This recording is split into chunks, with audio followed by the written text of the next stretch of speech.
इस गांव का नाम है बसंतीपुर, जहां नहरों की कलकल, खेतों की हरियाली और झोपड़ियों की ईमानदारी आज भी जिंदा है। लेकिन जब लालच सच्चाई की परछाई को निगलने लगता है, तब कुछ किरदार समय के आईने में नंगे दिखते हैं। आज की कहानी है गोविंद, रज्जो, भीमा और गुड़िया की। एक ऐसी सच्चाई की परछाई जो गांव के हर कोने तक गूंजती रही। रज्जो, आज फिर खेत में पानी नहीं आया। 2 हफ्तों से नहर सूखी पड़ी है। मैंने पटवारी से बात की, पर वो भी भीमा का ही आदमी निकला। भीमा अपनी जमीन को पानी दिला रहा है और हमारे खेत सूखे जा रहे हैं। क्या यही न्याय है? हम मेहनत करें और फल कोई और ले जाए।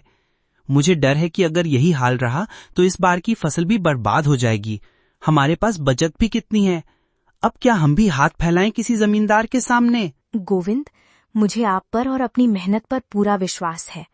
ये सच है कि भीमा जैसे लोग अपने पैसे और रुतबे से हमें दबाते हैं, पर उनकी रोटी सच्चाई से नहीं पकते।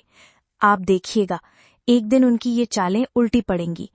हम भूखे रह सकते हैं, पर अपने स्वाभिमान को नहीं बेच सकते। चाहे जो हो जाए, हम अपनी जमीन, अपनी मेहनत और अपने उसूल नहीं छोड़ेंगे। गोविंद जैसे लोग बस रो सकते हैं, कर कुछ नहीं सकते। मैंने पटवारी से कह दिया है कि अगले 2 हफ्ते तक बस मेरी जमीन में पानी जाए, बाकी गांव जले या सूखे मुझे फर्क नहीं पड़ता। और वो ऑर्फन लड़की गुड़िया, उसके नाम की जमीन को भी मैं हथियाने वाला हूं। गांव में कानून मेरा चलता है। अगर कोई ज्यादा जुबान खोलेगा तो उसका अंजाम भी उसे पता है। अब वक्त आ गया है कि बसंतीपुर सिर्फ भीमा के नाम से जाना जाए। काका, मैं जानती हूँ कि भीमा मेरी जमीन के कागजों में गड़बड़ी कर रहा है। मुझे कानून नहीं आता, पर मैं जानती हूँ कि वो गलत है। आपने ही सिखाया है कि चुप रहना भी एक तरह का अपराध है। मैं डरती हूँ, पर औरत होकर भी कमजोर नहीं हूँ। मैं चाहती हूँ कि आप मेरे साथ पंचायत चलिए और मेरे बात रखने में मेरी मदद कीजिए। अगर मैं चुप रह गई तो गांव की और लड़कियां भी चुप रहेंगी। मैं अपनी आवाज नहीं खो सकती।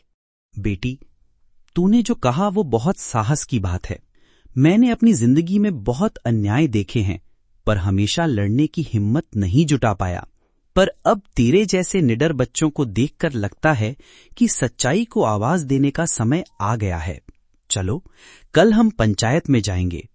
अगर हम सब मिलकर बोलें तो भीमा जैसे लोग ज्यादा देर तक नहीं टिक सकते। ये सब झूठ है। गुड़िया के पास कोई कागज नहीं। ये गोविंद और उसकी बीवी मुझे बदनाम करने की कोशिश कर रहे हैं। मैंने कभी किसी की जमीन नहीं छीनी। पंचायत को अगर मुझ पर यकीन नहीं, तो फिर इस गांव का बड़ा कहलाने का मतलब ही क्या है? मैं आज भी कहता हूं, मेरी जमीनें जायज हैं, और जो मुझे झूठा कहता है उसे इसका अंजाम भुगतना होगा। पंचायत ने सबूतों की मांग की और गोविंद ने गांव के रिकॉर्ड से सच्चाई निकालकर पेश की। गुड़िया के नाम की जमीन पर भीमा की मोहर नहीं, उसकी चालबाजी थी। गांव वालों की गवाही और गोविंद की सच्चाई ने भीमा को झुका दिया। पहली बार बसंतीपुर ने देखा कि झूठ कितना भी ताकतवर हो, पर सच का साथ हो तो जीत उसी की होती है। काका, आपने मेरी जिंदगी बचा ली। अब मैं स्कूल वापस जाऊंगी, जमीन खुद संभालूंगी और गांव की लड़कियों को पढ़ाऊंगी। आपने मुझे सिर्फ मेरी जमीन नहीं दिलाई, मेरी आवाज लौटा दी है। रज्जो काकी, आप जैसी माँ की ममता ने मुझे फिर से जीना सिखाया। बेटी, तूने मुझे सिखाया कि डर से बड़ी ताकत होती है हिम्मत। आज मैं चैन से खेत में जाऊंगा, क्योंकि अब इस गांव में नई पीढ़ी खड़ी है जो न झुकेगी न बिकेगी।